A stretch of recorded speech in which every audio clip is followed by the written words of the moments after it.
Hello, today I just wanted to talk about my first in real life ghost hunt that I actually went on about 2 or 3 weeks ago now. I've always been a huge fan of like ghost hunting TV shows, paranormal investigations. There's been a lot of paranormal activity on my mum's side of her family as well in the house that she grew up in, so I've always had a huge interest in this little niche, which is probably what drew me to Faz, let's face it. Very unique game. No one had really tackled the ghost hunting paranormal genre before. Not like Faz had anyway. So I went on my first in real life ghost hunt to an old hall, which was built in the 1300s roughly. It's had a lot of history over the last few hundred years. It's been in the hands of a lot of different people. Supposedly a lot of grim things have happened there as well. So sounds like the perfect place to do some ghost hunting. Due to privacy laws, I wasn't able to record any footage of this one, so I don't have any footage to show you, but I will talk about my experience. We did book through a paranormal group that go here quite frequently to do investigations. It was a very popular one. It was very busy, so we were with this group all evening, so due to the privacy laws, no footage. We started off the evening with a bit of history about the venue and the type of paranormal encounters that people have had here. So one of the most commonly reported things by many different people is a sighting of a lady in a white dress, seen very, very frequently. Also some monks dressed in robes. And one thing that people have reported as well is a lot of weird smells in the building, so like the smell of rotting flesh in particular rooms will just come and go like that as well. Also, on a nicer note, in other parts of the building, people have reportedly smelt just flowers out of the blue, like the smell of roses, stuff like that, just coming and going very, very quickly. There's been all sorts of weird sounds heard as well, lots of loud bangs, doors slamming shut, opening in areas of the building where they know people haven't been, stuff like that. People have heard people calling out to them again when no one else has supposedly been there. So yeah, some very supposedly creepy things have been happening in this place. So we were all scared by this point, but it was time to begin the investigation. So first of all, we split into smaller groups. Half of us would do one side of the building, the other half would do the other side of the building, and then we would swap over later in the evening and do the other half. And we distributed some equipment among the team. The type of things that we were using, we had thermometers with laser pointers to keep an eye on the temperatures nearby, because the presence of ghosts or spirits are supposed to reduce the temperature. So some of us had them to keep an eye on those throughout the evening. And we also had a few EMF K2 meters. I actually own one of my own now, which is cool. I can bring this to future investigations as well to do my own readings. This thing is actually really, really bright as well, so you do notice this very easily in the dark, and it does give off a very dull noise as well if you do get some readings, which not all of them do, but this one does have that functionality, which is cool.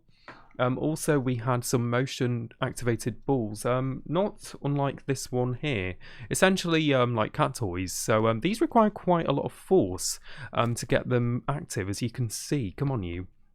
There we go, had to give it a good whack then.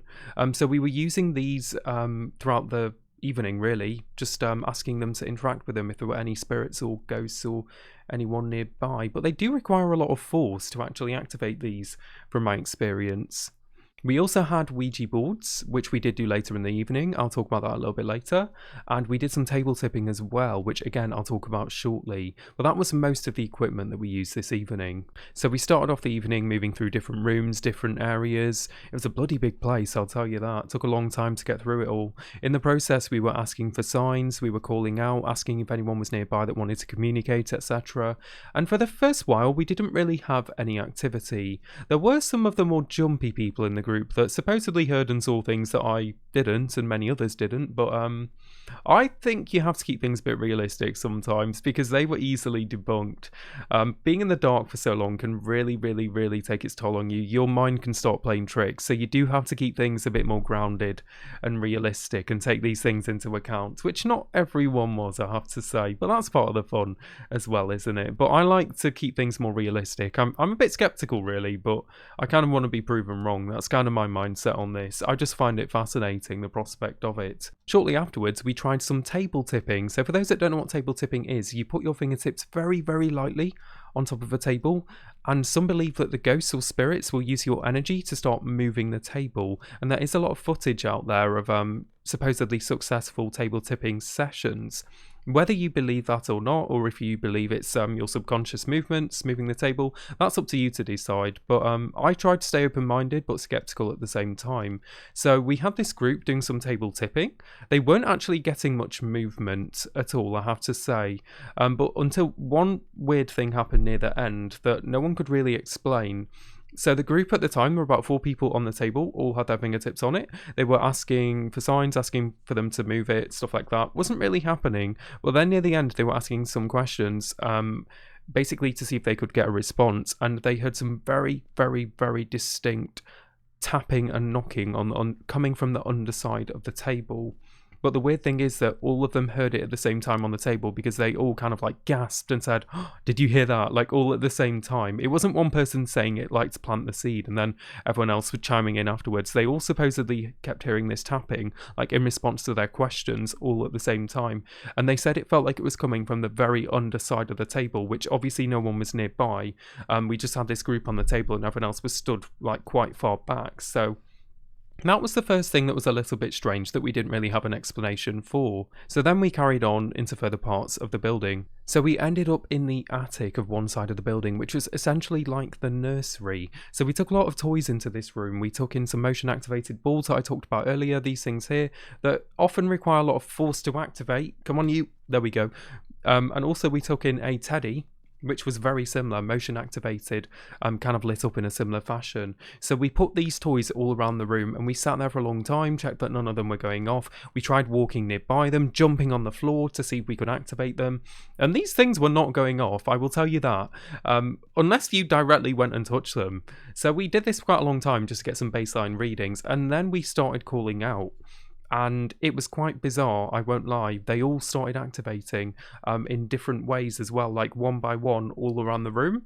And then the teddy, because we had like these balls in all the corners and stuff like this. We were asking questions, yes, no questions, like, are you here? If you are, can you light the ball? How many people are in this room? Can you light it X number of times? And they were going off in a very weird fashion, seemingly in response to our questions. We're asking things like, have you been here a long time? How old are you? Stuff like that, asking them to illuminate them. And we were getting some weird responses. Was it a coincidence? Who knows? But I have to say, we did some good testing nearby, trying to put a lot of force on them beforehand in the nearby area. And you did need to touch these things to get them to activate. So yeah, I'm not really sure how I can explain that one, to be honest. That was a bit of a weird experience for me. Very intriguing, though. Very intriguing. But then all of a sudden, just like that, the activity did drop off in that room. As if what was here, if something was here, just supposedly left. So that was a very interesting experience up in that attic. But then it was time to move on to the next area. So next we decided to use the Ouija boards. I've never used a Ouija board before this evening. My mum's side of her family have used a lot of Ouija boards and they had a lot of activity in their house. But again, that's a story for another time. So I was a bit wary. I was little bit cautious of using one, but we gave it a go anyway. I have to say, we used 2 in different areas to begin with. One had a planchette, one had almost like a shot glass on top. You just put your finger very, very lightly and delicately on top and you call out, essentially. But we didn't really have any activity. It wasn't moving in the first couple of areas. So we thought, we'll try it later in the evening in a different area. So by this point, our evening was halfway through. It was time for a little break, and then afterwards we'd go and do the other side of the building that we hadn't yet done. So we started off in the other section of the building after our break, asking for signs, calling out, stuff like that, having the motion activated balls around the room. We weren't really getting any responses, nothing on the thermometer that seemed out of the ordinary, no weird EMF readings, etc. So we just kept moving throughout the building. So then we decided to try the attic, and this is where it got a little weirder. So we did the usual, we set up the motion activated balls in different areas of the room, started asking questions, calling out, stuff like that, and the balls started activating a lot, just out of the blue when none of us were moving, which was a little bit spooky to begin with. Then even weirder, we actually started getting some EMF readings, because we'd done some like baseline EMF readings every time we'd enter the room to see if there was anything consistently giving off EMF and stuff like that. We'd had nothing here so far, but then as soon as we started asking questions, we were getting like flickers on the EMF almost as a response, very quick flashes like this, coming and going right after our questions, back to back to back, happening in a very, very spooky fashion every time we asked questions. So we started asking yes/no questions, and if the answer was yes, we were getting flickers again. And this just kept happening. I don't know how to explain this. It was spooky. Maybe it's a really weird set of coincidences, maybe something else was happening, but it was very odd anyway. So due to the high amount of activity we had in this room, seemingly the most activity we'd had all evening, we decided this would be a great place to try the Ouija board again. And this was the Ouija board that has left me puzzled and has raised a lot of questions which I still cannot answer. So as soon as we started doing this thing was flying around the board. We had like a glass this time, almost like a shot glass, and it was absolutely flying, answering questions back and forth, different letters, yes, no, etc., answering number questions. I cannot describe the sensation. If you've never tried this before, I know, me myself, I've always been very skeptical watching other people do it on videos and stuff. You do think, don't you, oh, they're moving it, don't you? You just do watching if you never tried it before. But after trying it myself and feeling the sensation of this thing moving, knowing full well that I was very delicately touching this thing, I was barely touching it, I was very aware of subconsciously moving it as well, and this thing was flying. It was absolutely insane. I cannot describe the sensation. But anyway, we were asking all sorts of questions, getting lots of responses, and then something very spooky happened as well. We noticed one of the EMF readers in particular kept pinging on one side near a particular person that we had on the floor around the board. So I thought, what if it's something with this EMF reader? Let's try swapping the EMF readers. Lo and behold, the one on that side still kept pinging even though we'd swapped them over. And then we asked if there was someone that it wanted to talk to in particular, and this is the most spooky thing yet. So there was a member of the group that was not even doing the Ouija board. They did not do it this evening. They were stood to the side, but they were stood near where this EMF was pinging. And then we asked who the supposed spirit wanted to talk to, and it spelt out their nickname, which none of us doing the board even knew because we didn't even know this person. And this person was horrified because only like close friends and family would call them this nickname. So I don't know how to explain that either. It was just very, very spooky. And we were getting a lot of EMF flickers when the Ouija was moving as well, almost in response to our questions again.